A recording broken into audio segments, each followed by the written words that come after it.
Road show कुछ देर पहले हुआ है, उसमें भी लगातार ममता बनर्जी पर हमला रहे जेपी नड्डा। मालदा में थे जेपी नड्डा, एक रोड शो किया है उन्होंने नादिया जिले में दाखिल होने से पहले और सीधे ममता बनर्जी पर आरोप लगाया। यहां किसानों से उनके हित की बात की, क्या वो चाहते हैं उनसे जानने की कोशिश की। लेकिन आशिका, यहां किसानों को लेकर सबसे ज्यादा बात करने की कोशिश की जा रही है।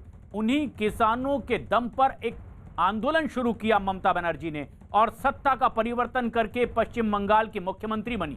लेकिन आज क्या फिर किसानों की सुध ली जा रही है और वो भी अब इस सियासी लड़ाई में एक प्रमुख भूमिका निभाते दिखाई दे रहे हैं।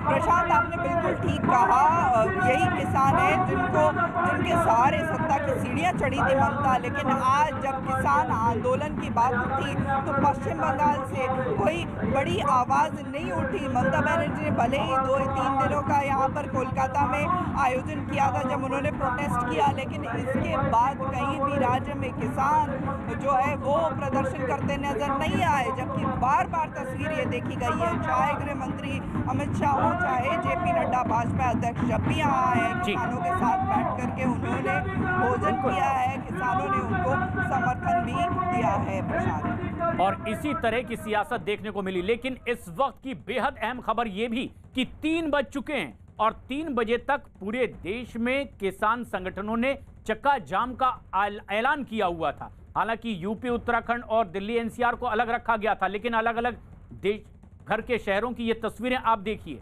पलवल, बेंगलुरु, पुणे, अमृतसर और जम्मू की ये तस्वीरें हैं, जहां पर कई किसान संगठनों ने केंद्र के आए इस कृषि सुधार कानून के विरोध में चक्का जाम का ऐलान किया था 12 बजे से 3 बजे तक।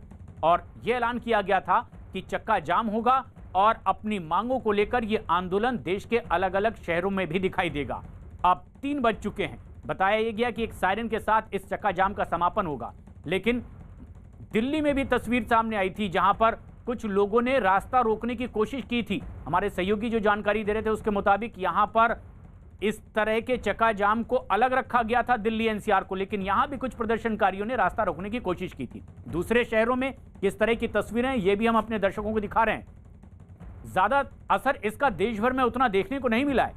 देश के कुछ हिस्सों में 12 बजे से ही किसान सड़कों पर उतर गए थे। 5 तस्वीरें हम इस वक्त आपको दिखा रहे हैं प्रमुख शहरों की। हरियाणा के पलवल की पहली तस्वीर है, सैकड़ों की तादाद में यहां किसान सड़कों पर उतरे थे, जाम लग गया था। जबकि बेंगलुरु में भी सड़कों पर लोग उतरे, लेकिन पुलिस ने हंगामा करने से इन्हें रोक दिया और एक बस में बिठाकर वहां से अलग ले जाया गया। दिल्ली के शहीद पार्क में भी प्रदर्शन के दौरान किसानों की पुलिस से धक्का मुक्की हुई है। पुलिस ने शहीदी पार्क में किसानों को प्रदर्शन की इजाजत नहीं दी थी, लेकिन कुछ लोग यहां प्रदर्शनकारी जरूर पहुंच गए थे। जब पुलिस ने उन्हें वहां से जाने के लिए कहा तो हंगामा शुरू कर दिया गया और इसके बाद पुलिस ने कई लोगों को पकड़कर बस के जरिए वहां से वापस भेजने की भी कोशिश की, लेकिन एक टकराव की स्थिति भी पैदा करने की कोशिश इन प्रदर्शनकारियों ने की है। ये तस्वीरें आप देख रहे हैं शहीदी पार्क आईटीओ के नजदीक दिल्ली की है। हमारे सहयोगी नीतीश जो जानकारी दे रहे थे कि यहां पर भी रास्ता रोकने की कोशिश कुछ प्रदर्शनकारियों ने की। तो वहीं दूसरी तरफ महाराष्ट्र के नासिक में चक्का जाम के दौरान किसान हाईवे पर ही धरने पर बैठ गए और वहां से आने जाने वाली गाड़ियों को उन्होंने रोक दिया। कई देर तक इससे यातायात बाधित रहा और लंबा जाम लगा रहा। 3 कृषि सुधार कानूनों का विरोध करने वाले लोग देश के कई इलाकों में इसी तरह से प्रदर्शन करते दिखाई दिए। तो कर्नाटक के कई शहरों में भी किसानों ने चक्का जाम किया, प्रदर्शन किया।